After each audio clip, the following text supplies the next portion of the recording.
Donc, pour mettre la table à cet épisode, j'ai la chance de recevoir les gars de Boundary AI. Je suis avec Hippolyte Lapierre. Enchanté. Salut, merci d'être là. Et Victor Kiroulé. Merci de nous recevoir. Merci à vous, les gars, de vous joindre. En fait, expliquez-moi, qu'est-ce que Boundary AI? Boundary AI, aujourd'hui, c'est une entreprise, une start-up donc, qui est basée à McGill, qui est supportée par McGill, qui a vraiment pour objectif, on va dire, de regrouper les avantages du feedback qualitatif et du feedback quantitatif en utilisant l'intelligence artificielle. Avec des sondages, carrément. Ça, exactement. Là. Quand on va faire des sondages, on peut collecter deux types de feedback. On va faire soit du feedback quantitatif, donc collecter des notes de 1 à 10. Exact. Ou du feedback qualitatif, donc c'est vraiment laisser les gens s'exprimer librement.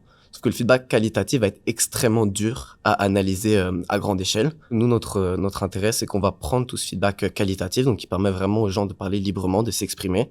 Et on va le standardiser pour permettre aux individus d'avoir vraiment une vue d'ensemble et de comprendre en profondeur ce feedback qualitatif comme c'était du feedback quantitatif. C'est génial ça. Donc, on vient extraire vraiment du quantitatif à partir de la parole et des phrases et des gens qui s'expriment. Puis quand est-ce qu'est venu ce moment d'illumination-là, le haha moment, comme on dit, de dire « Hey, on se lance en business ». Je laisse Hippolyte en parler. Moi, je dirais on était en cours du coup avec Victor et notre autre cofondatrice qui n'a pas pu être là aujourd'hui, qui est Madeleine. Et on a vraiment réalisé que le professeur, quand il collectait ce feedback, il se concentrait majoritairement, donc le feedback étudiant, il se concentrait majoritairement sur tout ce qui était les chiffres.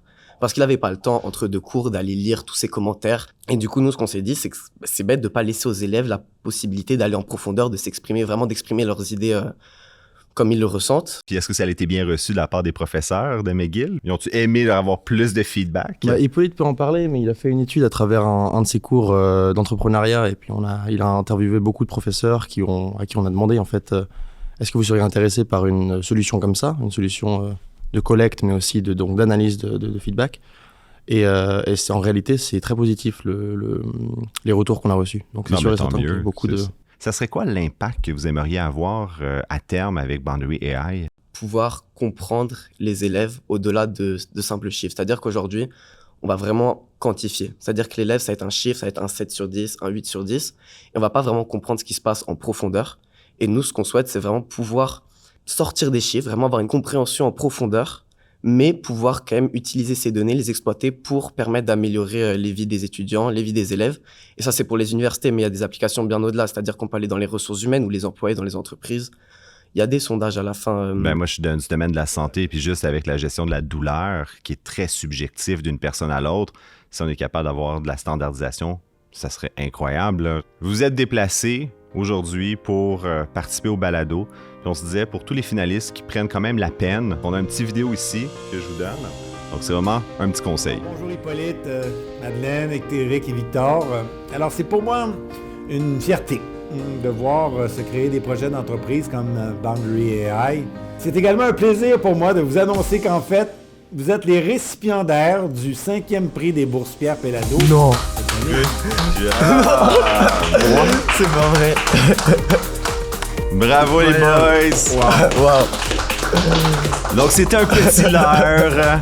Wow! Comment vous vous sentez en ce moment? C'est quoi l'émotion qui vous habite là? Wow! J'ai pas les mots en français. Tu peux le dire en anglais, on va mettre des sous-titres. Shivers, je dirais là. Surtout qu'on attendait la nouvelle dans 2 semaines. Puis d'après vous, ça a été quoi le X-factor, pour prendre l'expression en anglais, qui a fait que Boundary AI a été choisi pour les bourses Pierre Péladeau? Plusieurs choses. Une des choses, c'est l'attraction. C'est-à-dire que même si notre produit n'était pas complètement fini, c'est-à-dire que pour le moment, il y a la partie donc, de l'arrière, donc le back-end, de l'algorithme qui est fini, mais le front-end, donc la partie que le client verra, qui n'est pas forcément tout de suite prête. Malgré ça, on a quand même... Vous êtes allé sur le marché Exactement. Très rapidement. Demander aux clients ce qu'ils veulent, plutôt que d'être stubborn. J'ai pas le mot en français. D'être têtu dans votre sous-sol. D'être têtu et de développer comme nous, on a la vision. On n'est pas des experts en ressources humaines, on n'est pas des experts en feedback étudiant, de toutes les manières. Donc on est plus allé directement, que ce soit dans les universités québécoises, anglaises, suisses ou italiennes, on est réellement allé demander aux clients directement. Très cool. Et qu'est-ce que ça va vous permettre d'accomplir cette bourse-là? On n'a pas le choix d'être précis à 100% et d'être sécuritaire à 100%. Et du coup, on a de l'audit externe qui va vérifier tout. Et avant de déployer sur le marché, on a besoin d'avoir ces certifications qui disent que les données qu'on processe... Des lettres de noblesse. C'est ça, des lettres de noblesse qui prouvent... et les lettres de noblesse. Donc, pour avoir les clients, il faut qu'on leur montre pas de blanche, qu'on leur montre vraiment qu'on est 100% sécurisé. mais aussi pour nous, d'avoir un audit externe, ça nous permet de vérifier qu'il n'y a aucun souci dans notre infrastructure. J'aime ça. Puis, mettons qu'on se permet de rêver, on ferme les yeux, puis on regarde dans 5 ans, là, Boundary AI. Licorne. Licorne, j'aime ça. Donc, 1 milliard de valorisation Exactement. en bourse.